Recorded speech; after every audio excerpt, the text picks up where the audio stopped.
nyo, headline palagi ang EDSA traffic sa mga balita. Halos araw-araw yan.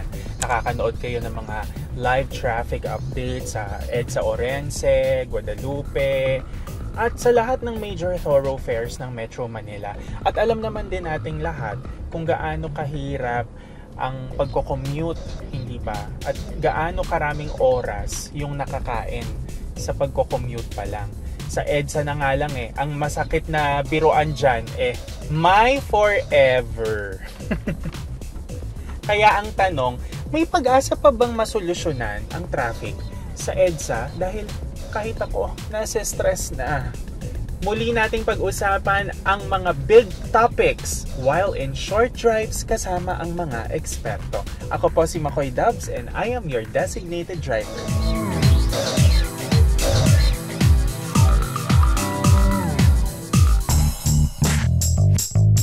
Hello! Hello! Ayan, kumusta? Mabuti!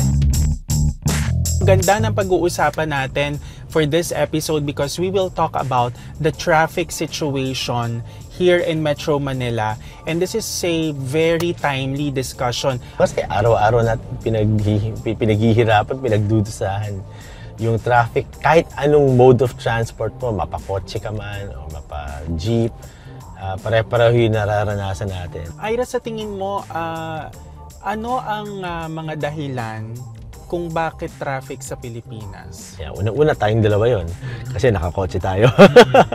Wala pong masama sa pagmamaneho. Ang masama yung tinatawag na car dependence. No? Back to basics muna tayo. No? Limited yung ating road space. No? Limited ang road space. Ito ba ipaprioritize mo para sa mga jeepneys, no? Na pareho yung space na ino-occupy natin, pero di hamak na mas marami yung naseservisyo ang tao. No? Ang kailangan natin gawin, yung iniiwasan ng gobyerno, i-address yung cost. Yung mga policy ng gobyerno tulad ng color coding, disenyo ng kalsada, ito yung mga bagay na nagpapadami palalo ng sasakyan sa kalsada. No? So nasasayang yung limited space, kung kaya't sumisikip. Alam ng gobyerno to mga numbers na to. Nasa 88% of Metro Manila households walang sariling sasakyan. No? 88% umaasa sa pampublikong sasakyan, ngunit 20% lamang ng road space yung ina-allocate. Sa tingin mo, Ira, ano yung mga top problems dito sa traffic sa Metro Manila? Yung reason talaga is, una-una, dahil hindi ko mahabol yung policy ng gobyerno. No? Nag-i-evolve yung ating mga syudad, nag-i-evolve yung paggamit at behavior ng mga tao. Ngunit yung policy ng gobyerno, hindi pa rin umuusad. No? Number two, kaakibat dyan, yung road design. No? Yung road design nagpa-prioritize sa mga gumagamit ng pansasakyan. No? Sa pang-araw-araw na buhay ng mga tao, ang kailangan nila yung jeep, bus, maayos na MRT, busway. Diba? Ngunit hindi binibigyan ng pera ng gobyerno. Kailangan ang pagde-develop, ang thinking ng gobyerno, ecosystem, diba? Transport ecosystem. Diba? So, minsan yan, nakakatawa pa kasi kung saan yung sakayan ng tren, doon pa no loading and unloading. Pero paano kung naka-wheelchair ka? O kaya naka-crutches ka, di ba? O kaya buntis. Paano na sila maglalakad? Nako, alam mo, lumalalim na ang usapan natin. And of course, ang traffic ay nagbi-build up na ulit. How about we have a quick break, take a snack, and i-continue natin ang ating discussion. What so, may coffee, think? Yes, of course, may coffee. Okay. And may pa-clubhouse. Let's go. Alright, let's go. Alright, nandito na tayo ngayon sa ating snack bar. Dahil medyo naipit na tayo sa traffic, Sir Ira.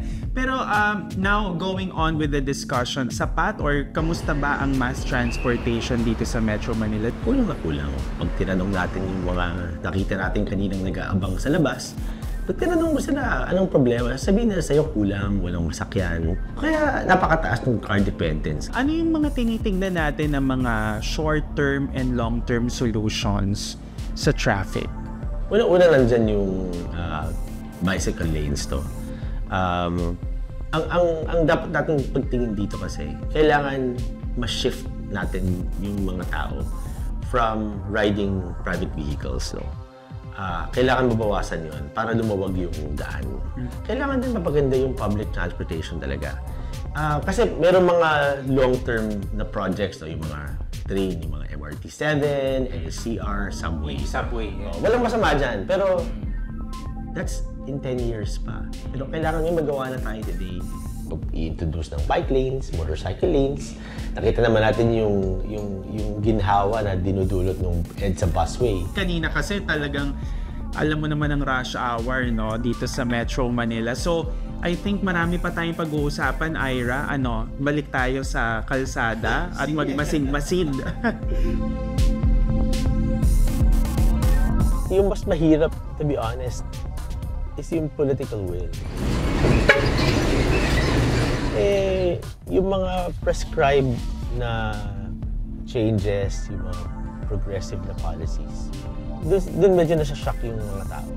Pero, we've reached the point where things have gotten so bad na kailangan na talaga natin ng drastic measures.